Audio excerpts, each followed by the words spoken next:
Hello, everyone. Welcome to this new podcast interview series by Coach Clem. Today, I've got a new amazing guest. Hello, Kerina. Welcome.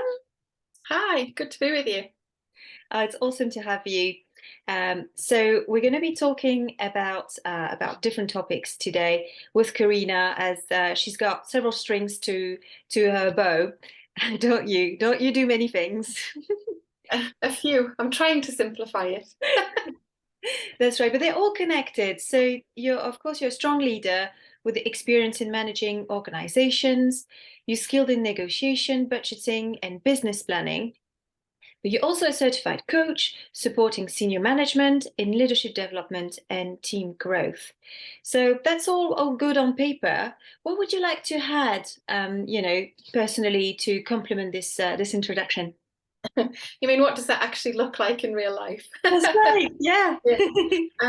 A lot of that is skills that I've developed along the way in my working career.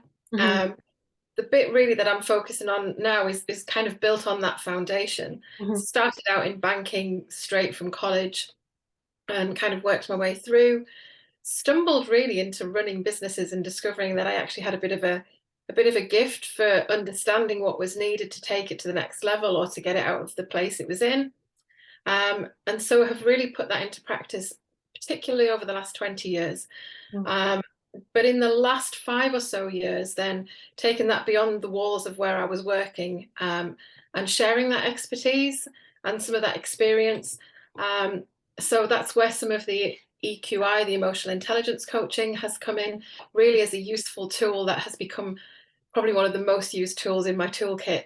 But yeah, at the moment, really, since I finally left sort of my employed role last summer, having reduced hours along the way as I've built up the consultancy work. And so, really, the last 12 months have been establishing that consultancy and building up a client base, which happened a lot quicker than I expected and is going very well. So it's exciting. I guess the only thing to add around that is alongside work stuff. I'm married. We are going to be celebrating 29 years of marriage next month. We have 3 daughters, all in their 20s now. Eldest is married, so I now have a son-in-law, and we have a grandson who is just turned 2. So family life is very full as well as work life. Oh, excellent. Great to hear that there's a good balance with everything on the personal and professional level. I love the sound of the journey. It sounds like it's been really organic and very natural, one thing taking you to the next step. Was that how it felt when you experienced Um, at times, yes. Other times, it? it probably felt a lot scarier. I Mm, think hindsight's wonderful that you can see where, or I can see how doing that role there or having that experience then led to this one. yeah. I think being open, my approach has always been kind of to do what's in front of me to do. Mhm, Um, and actually, in just doing that, has opened up other doors. You're never quite sure where one thing's going to lead. mhm, Um, so it hasn't always been a smooth ride. It sounds a lot smoother than it is. uh-huh. Um, I did actually, like many people, COVID changed things quite drastically. Yeah. I was actually preparing to um, run my own business at the start of 2020. I was Yeah. working my notice period in my role, was due to leave there in the Easter Mhm, and had consultancy really up and running and thriving. I was struggling to do both at once. And my final trip away in March with my husband before everything changed was coming back to work to do my last 3 weeks at work, came back. oh, I think we got back something like the 16th of March, something like that, when it was all just chaos. And so that ended up changing things quite drastically. And instead of leaving and doing my consultancy work full time, I actually ended up staying and going back to full time for a period to just help navigate through yeah, that. So makes all sense. change. Of course. All right, so it's not always been a smooth ride. I'm sure it's really reassuring for people listening to us that they might think that, oh, it's okay that Yeah. it's happening with me too. Yeah. Would you say that you've got to um like to learn how to be confident about your own skills, and was there a journey there as well? Yeah, I don't think I'm unusual in that, imposter syndrome can rear its head quite drastically. Mhm. For me particularly, I left college to work in banking. So I Uh-huh. didn't really have any qualifications behind me, never went to university. I did some financial planning qualifications as part of my role in banking, but never really backed up my experience with the qualifications. Yeah, So for me, it was quite a thing that it underpinned some of my own insecurities, if I'm honest, yeah. of feeling like nobody else was asking for the qualifications. Oh, I think I felt that I ought to have them as validation. And I did actually get partway through a leadership and management foundation degree, um, yeah. to which the tutor said to me, "You should be teaching this, not doing it."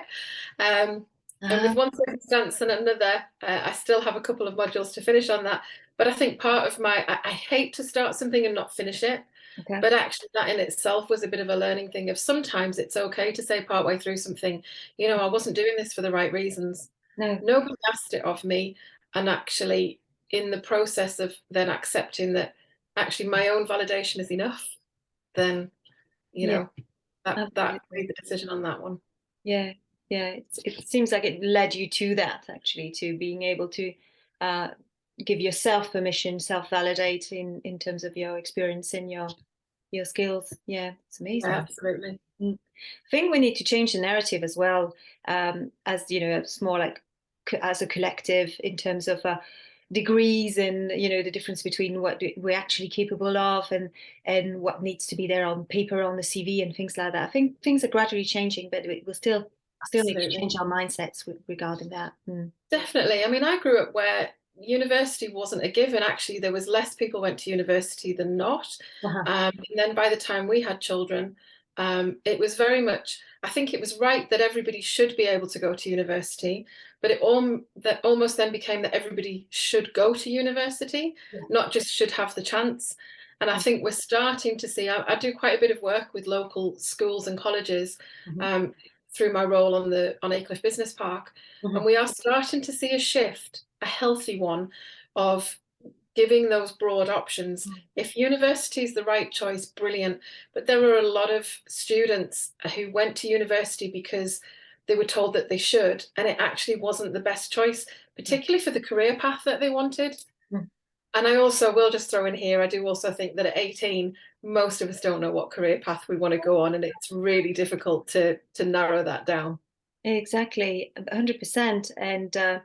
And yeah, it brings us nicely to how we met actually, which was a Newton Aycliffe Business Park networking event, and there was a presentation by a New College Durham at the time.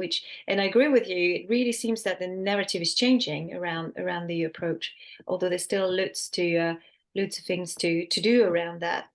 So do you want to tell us more about the event and about your role organizing them? Yeah, gosh, Aycliffe Business Park, for those that aren't from the area, it's actually the largest business park in the northeast of England, um, Mm. officially. There are around 500 companies and in the vicinity of about 10,000 employees.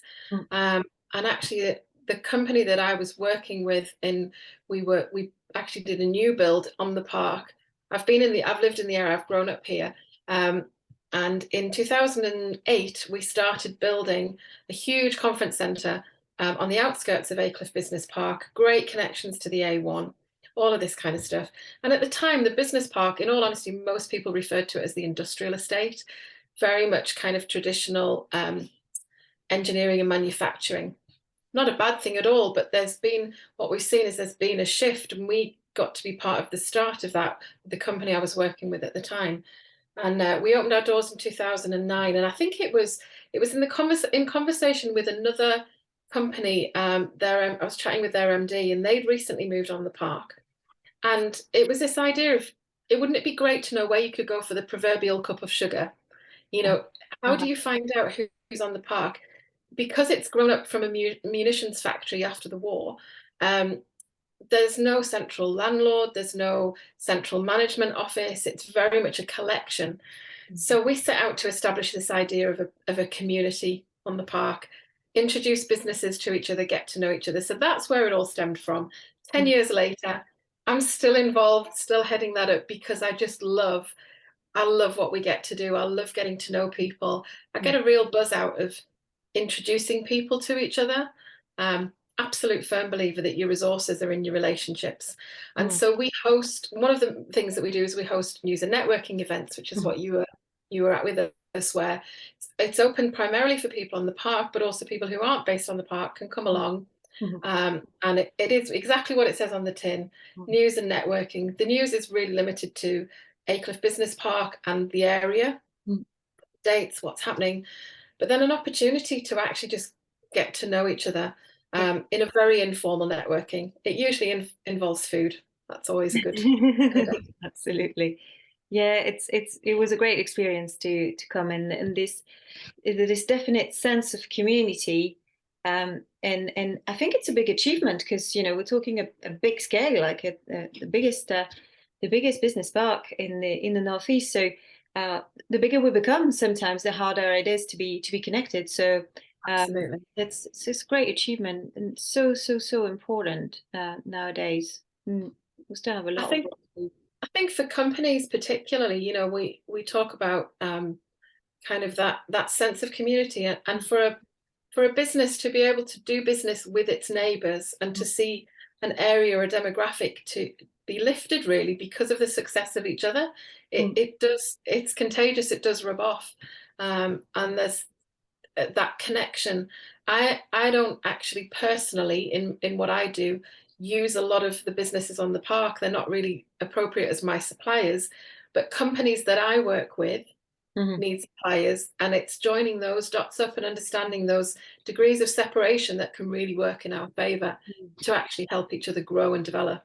100%, 100%. I love that. I love this sense of connection, and that's. I think it's something that's. I don't know if that's your experience too, but it's something that actually is often forgotten about networking. The aspect of the of relationship building. Like that's actually what we're trying to do with networking. But beyond that, that word has become, I think, a little bit of a one size fits all, and there's loads of different things that we put into it. Like it's become for some people maybe a way to try to stale or cold call or things like that. While it's really not about that. I really agree with you. Mm. No, and I think you're right, because I think what turned me off the whole we nearly didn't call it networking for that reason, Mm. because my experience was that I think it's a gross generalization, but a lot of people think of networking and they go along and it's what can I get out of this? Uh-huh. Yeah. I've got sales targets or I need to make so many introductions. I'm going along, and if I can't get enough out of it, well, then it's not worth my time. Mm. And we really wanted to flip that on its head and actually and say, you're coming along to see what you can put into it. Yeah. And when everybody comes with that approach, it's a completely different dynamic. It So is. I'm glad you enjoyed it Yeah. coming in, and uh, how did you feel it was for the companies that were there? Yeah, I really got that sense of, when you know you're going somewhere and you feel this, you feel it's different, you feel the ethos, you feel I was really impressed by the fact that about the news bit, like you could really tell the connection, and there was the interview, and you felt like there was. And you can't fake that for me. You can't fake the long-term relationship and what it brings between people, the collaborations, the fact that they were concerned about each other, the fact that they were the local authorities as well, like connected with everything else, and being like, we need the input from businesses to help to know what needs to be done and for schools to run better. So it's like really becoming what it seems to me. It's like really becoming connected rather than something separate. Oh, we do business there. There's this business. There's the economy. Really becoming a society-based community, connecting with everything else, with its environment, and that's extremely special. I've not seen that anywhere else, to be honest. Oh, I love that. Thank you. That's really great to hear, because that's what we really wanted to Mm. work on. Mm. I had somebody quote to me, it was actually a Jewish rabbi, Oh yeah. um, they were known as the Rabbi of New York, Uh-huh. um, and it was a guy called Rabbi Lapin, and he talks about kind of the the stereotype that Jewish businesses do very well. Uh-huh. And he unpacked that idea as a Jew. And he Mm, said, what you need to understand is that for Jews going into new communities, they didn't ask themselves, they didn't sort of say, right, what business can I start to make the most money? The mm, question they asked was, how do I best serve this community? What's at the And need? answering that question, the success of the business was a byproduct. And I just loved that approach because I think if we can get some of that into our mindsets, and this is what I talk to some companies about, Mm, what is it, not just what do you do, but why do you do it? mm, What is the need that it's meeting, but also from the values point of view? yeah. Because if you can really nail that, Mm, it makes it so much easier to then grow and scale.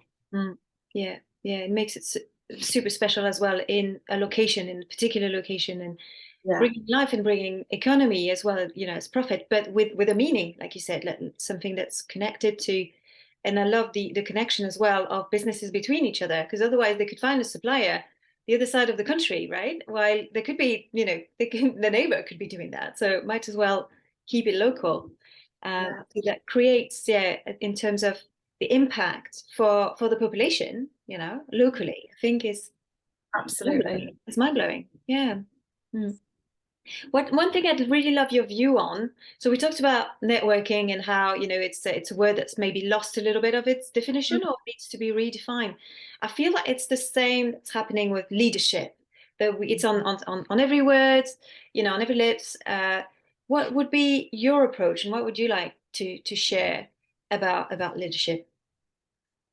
I mean, that's just such a huge question It's a right big there. topic. Massive.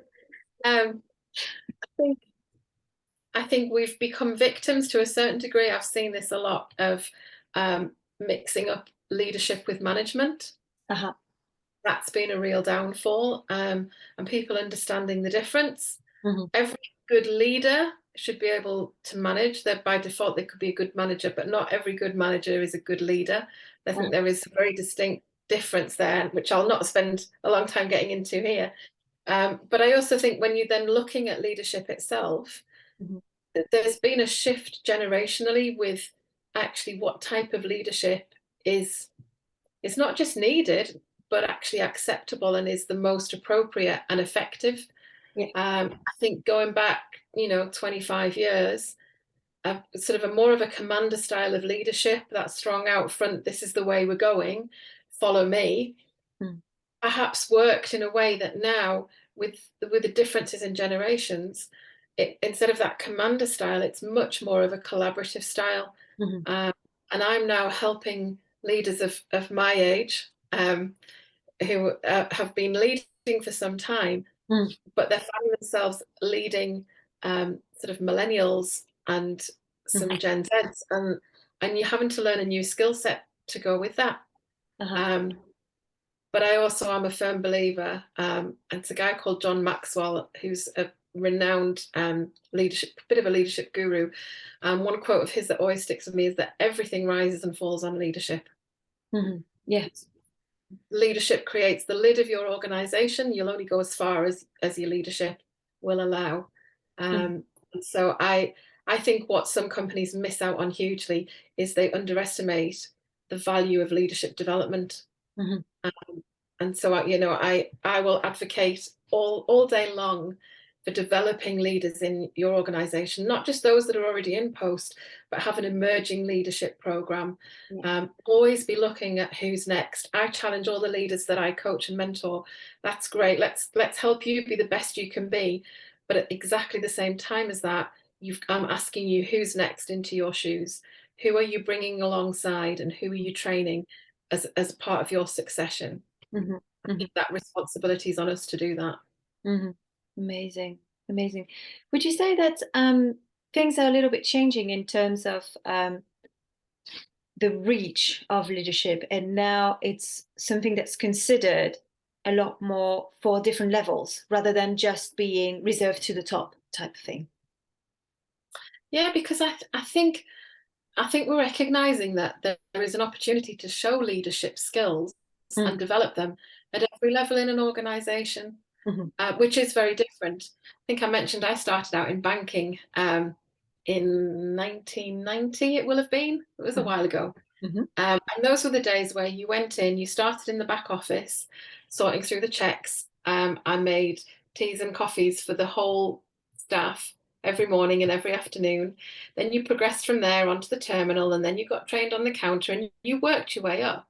Mm. And there was a definite hierarchy along the way. Mm. It's all changed now. Yeah. That sort of um, background very rarely exists Mhm. and rightly so to a large degree, because Mhm. everybody brings in their own skill sets. But I think leadership is there's an opportunity for us at the very beginning. I'm talking to schools about it and the importance of Mhm. getting those leadership skills.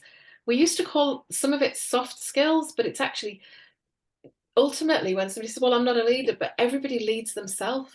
That's right. So out there. That's right. That was going to be my next question. Do you think it's a responsibility at the organization level, at the teams level, at the individual levels? And I agree with you. I think there's a lot that can be done on the individual level, even if your company is not necessarily supporting that.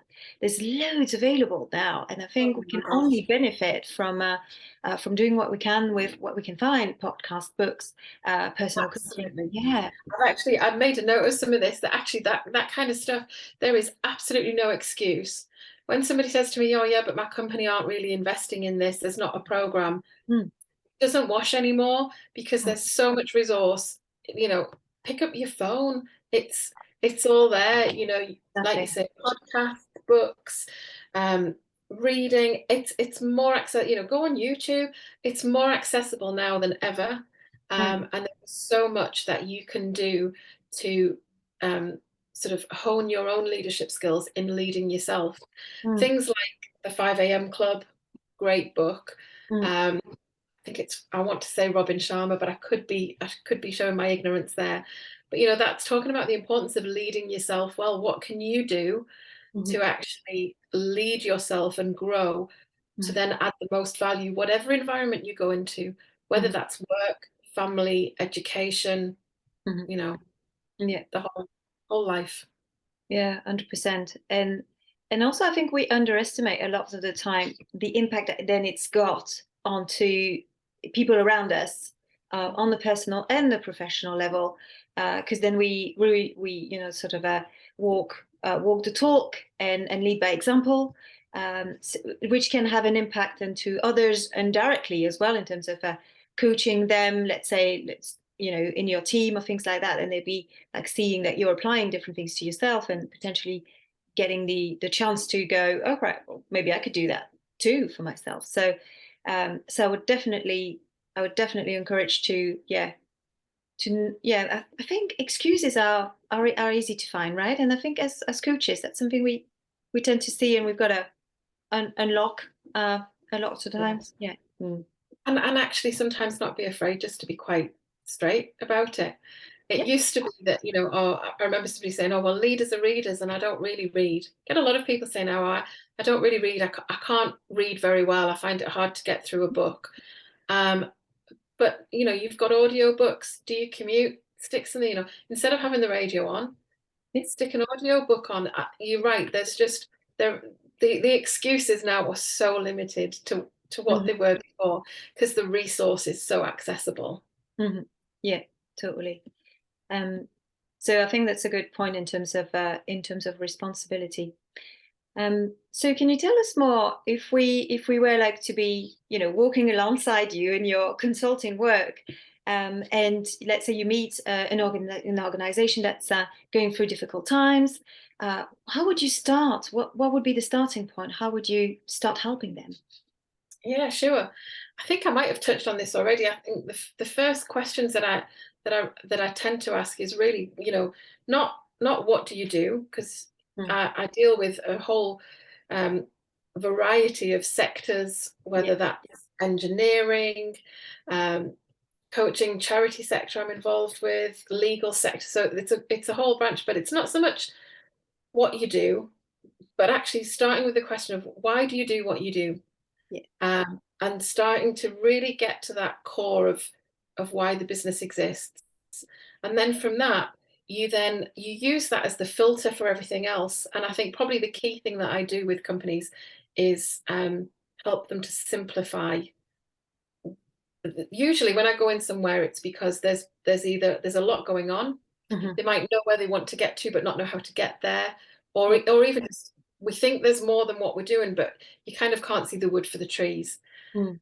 Doesn't mean that the business itself becomes simple, but I think unpacking something that's complex to present it in a simple way and just create those really clear filters of, you know, should we branch into this area? Well, let's align it up with who we are and Mhm. why we do what we do. Does that fit? Great, we can do it. If not, it's a great idea, but we might put that to one side. So just really getting to the core Yeah. um, of why the company exists and what it is that they do, and kind of cut through all of that wood. And that's the start point then. Yeah. And it's really from there, it's all about the people, Yeah. because people are your biggest resource. Yeah. That's where the emotional intelligence stuff comes in for me, really, because that's helping your people to understand their behaviors and how to maximize and be the most effective, irrelevant of background, education, personality, even how we Mm. can make sure that individually we're adding the most value and we're being as effective as we can in the way that we work. Not Mhm. always efficiency, because efficiency, it tends to be, how can we do this for the cheapest amount of money? But Mhm. no, it's actually how to be effective, Effective. and that's where we work. Yeah, I love this distinction. Oh, there's so many things that you said I want to comment on. First of all, going back to the why resonates with me like so deeply, and that's really something whichever size of business that I really recommend. So, because it's easy to lose that, I think, along the way as you grow, as you focus on the how, as you focus on your strategy. So aligning yourself back to that is just so crucial, and I would even push it to on the individual level, going back to your why, going back to your values, going back, it's, uh, if we want like simple coaching, if that resonates with you, just like, have a look at resources on that, because that can only help you understand that better awareness, like you were saying, better perspective, and a clearer vision, more clarity, which then ultimately helps you to make good decisions. Um, so after that, you mentioned, of course, emotional intelligence. Would you like to tell us a little bit more about that? Maybe for imagining people that've never heard of it. How would Mhm. you like explain it, maybe in sort of simple words?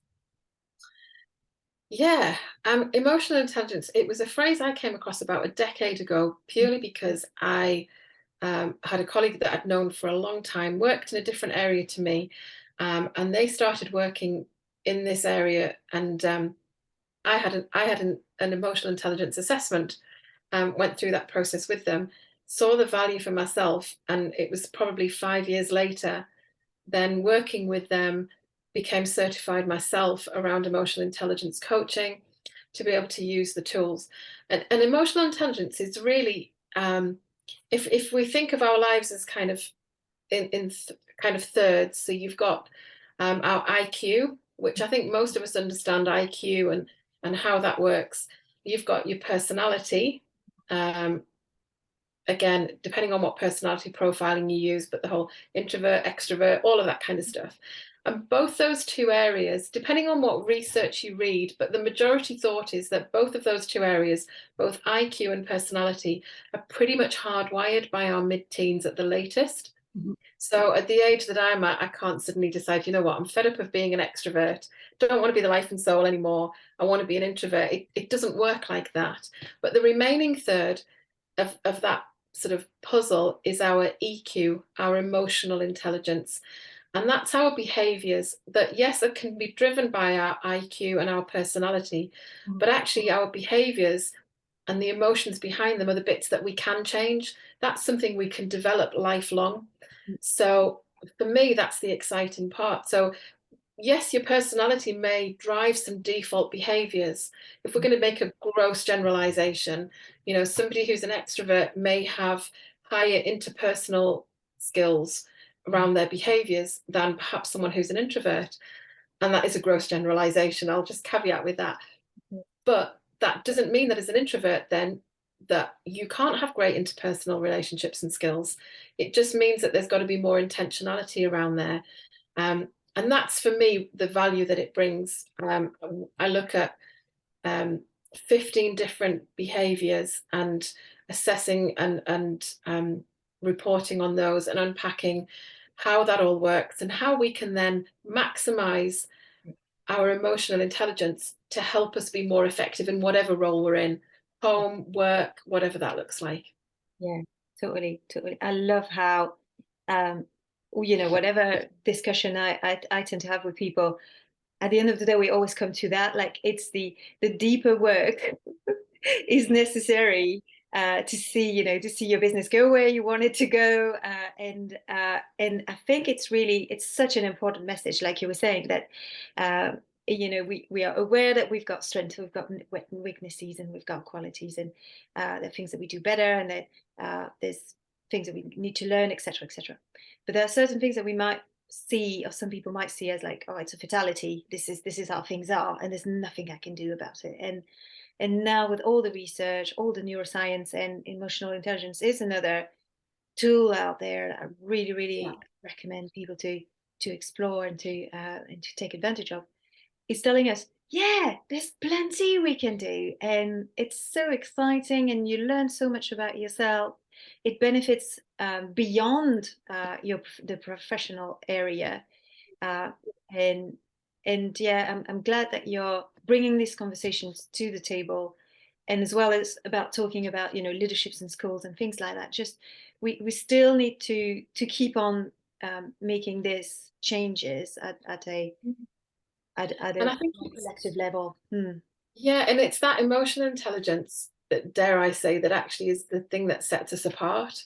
Yeah. Um, I don't want to drift into a conversation about AI and all that's contained in that, but I've been reading a lot of really interesting articles that are really helping to emphasize the importance as individuals of our emotional intelligence, Mm, because that's the part that's a real key difference for us. And with emotional intelligence, particularly in leadership roles and in wanting to develop our careers, mm. emotional intelligence is often the defining factor whether somebody gets the role or doesn't. Yes. That's I've been using it now more recently in recruitment processes, All right. and companies are using it as a tool to assess beyond that interview stage. There's Mhm. only so much you can tell from an interview and a presentation and some psychometric testing, but emotional intelligence and building that in adds a whole other dimension. And you go from a black and white picture of somebody to full color. And that's really exciting. It's really, really exciting. Yeah, and you're totally right. It's spot on with the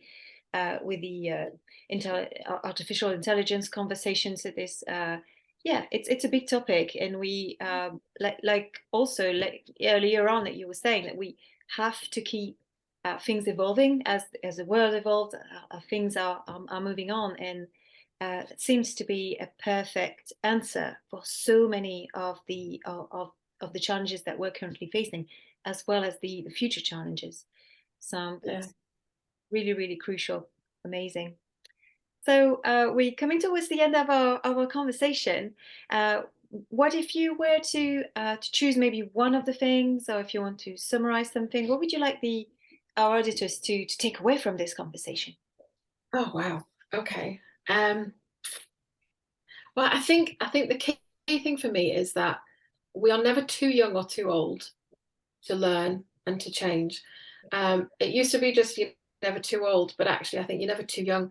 There's like we've said, there's so much resource at our fingertips, and I know we've emphasised the resource that we can find individually, but I would just throw into there again something I mentioned earlier, that for me personally, a key factor in my journey has been that my resources have been in my relationships. Mm. Yeah. Somebody said that to me over a decade ago. Your resources are in your relationships. And I didn't fully understand it at the time, but that idea of that actually everything that I need, there are people in my world who can connect me up with that. That really became the benchmark for what I've done with Acliff Business Park, but also then in what I'm doing with my career and how I'm helping people. It's asking that question. And yeah, I guess that for me is kind of a bit of a key thing. if you don't know something, there are people around you that do. Don't be afraid to ask. Don't be afraid to broaden your world, because the more people that you have in it, the greater the resource pool that you have for advice and support.